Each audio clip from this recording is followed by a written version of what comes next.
ವಿಶ್ವಾರಾಧ್ಯ ಕ್ಷೇತ್ರದ ಪರಂಪರಾ ಪಾದಯಾತ್ರೆ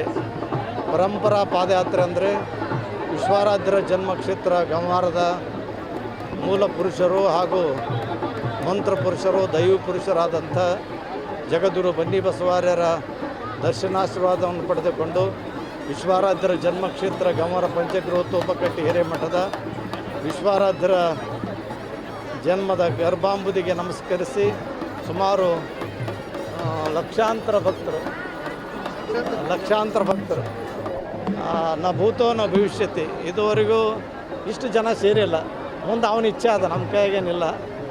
ಆದ್ರೂ ವಿಶ್ವಾರಾಧ್ಯರ ಅಂತಃಕರಣ ದೃಷ್ಟಿ ಪುಣ್ಯ ಪುರುಷರು ಬಹುಶಃ ಮಾಡಿ ಅವರು ಗದ್ದಿಗೆಯಲ್ಲಿ ಇರೋದಿಲ್ಲ, ಹೌದಾ, ಮನೆಯಲ್ಲಿರ್ತಾರೆ. ಬಂದಂಥ ಲಕ್ಷ ಭಕ್ತರ ಹೃದಯದಲ್ಲಿ ಇರ್ತಾರೆ ಅಂತ ತಿಳ್ಕೊಂಡು ಎಲ್ಲರಿಗೂ ಏನೂ ಆಗಲಾರ್ದಂಗೆ ತಣ್ಣಗೆ ತಂದು ಮುಟ್ಟಿಸಿದ. ಇದು ಭಾಳ ಸಂತೋಷ ಮತ್ತು ಸಂಭ್ರಮದ ವಿಷಯ.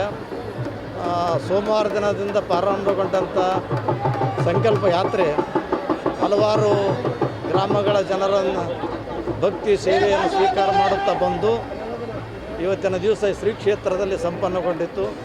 ವಿಶ್ವಾರಾಧ್ಯರ ಪುಣ್ಯಕ್ಷೇತ್ರದ ಕೃಪಾಶೀರ್ವಾದ ಕೇವಲ ಭಕ್ತಾದಿಗಳಿಗೆ, ಪಾದಯಾತ್ರೆ ಬಂದಂಥ ಭಕ್ತಾದಿಗಳಿಗೆ ಅಷ್ಟೇ ಅಲ್ಲ, ಅವರ ನಾಮಸ್ಮರಣೆ ಮಾಡತಕ್ಕಂಥ ಲಕ್ಷ ಭಕ್ತರ ಮನದ ಇಂಗಿತವನ್ನು ಅರಿತುಕೊಂಡು ಸದ್ಗುರುನಾಥ ಆರೋಗ್ಯ ಕೊಡಲಿ, ಆಯುಷ್ಯ ಕೊಡಲಿ, ಲೋಕಕ್ಕೆ ಒಳ್ಳೆಯದನ್ನುಂಟು ಮಾಡಲಿ, ಮಳೆ ಬೆಳೆ ಕೊಡಲಿ. ಮಳೆ ಇಲ್ಲ ಅಂತ ತಿಳ್ಕೊಂಡು ಯಾರೂ ಅಧೈರ್ಯಕ್ಕೆ ಬಿಡುವಂಥ ಕಾರಣ ಅಲ್ಲ. ದೇವರು ಮಳೆ ಕೊಡ್ತಾನೆ. ಅವ ದೇವ್ರು ಕಾಯಲಿಲ್ಲ ಅಂದ್ರೆ ನಮ್ಮನ್ನು ಕಾಯ್ಬೇಕು ಯಾರು, ಹೌದಾ? ನಾವೆಲ್ಲರೂ ಕೂಡಿಕೊಂಡು ಪಾದಯಾತ್ರಾರ್ಥಿಗಳು ಬಂದಂಥವ್ರದ ಪುಣ್ಯದ ಫಲ ಏನು ಕೇಳ್ತೇನೆ ಅಂತಂದ್ರೆ, ಗುರುನಾಥ ನಾನು ನಡ್ಕೊಂಡು ಬಂದದ್ದು ಏನಾದರೂ ಪುಣ್ಯದ ಫಲ, ಅದರದ್ದು ಕೂಲಿ ಏನಾದರೂ ಕೊಡೋಂಗಿತ್ತಂದ್ರೆ ಬಂದಂಥ ಲಕ್ಷ ಭಕ್ತರಿಗೆ ಹಂಚಿಕೊಡು, ಎಲ್ಲ ಭಕ್ತರಿಗೆ ಒಳ್ಳೆಯದಾಗಲಿ ಅಂತ ತಿಳ್ಕೊಂಡು ನಾನು ಲಕ್ಷಾನುಗಟ್ಟಲೆ ಜನ ಕಲ್ತಿದ್ದಾರೆ. ತುಮಕೂರು ಸದ್ಗುರು ವಿಶ್ವರಾಧ್ಯ ಮುತ್ಯ ಮತ್ತು ಗಂಗಾಧರ ಮುತ್ಯನವರ ಶಕ್ತಿ ಏನೆಂಬುದು ಇದರಿಂದ ಗೊತ್ತಾಗ್ತದೆ. ಮತ್ತು ಈಗ ಅವರು ಪಾದಯಾತ್ರೆ 3 ದಿನದಿಂದ ಮಾಡ್ತಾ ಇದ್ದಾರೆ. ಅದು ಅವರು ಲೋಕ ಕಲ್ಯಾಣಕ್ಕಾಗಿ ಮಾಡ್ತಾ ಇದ್ದಾರೆ. ಮಳೆ ಬರಲಾರ ಸಲುವಾಗಿ ಮಾಡ್ಲಾಗ್ತಾರೆ. ಮಳೆ ಬರ್ತಾ ಇದೆ.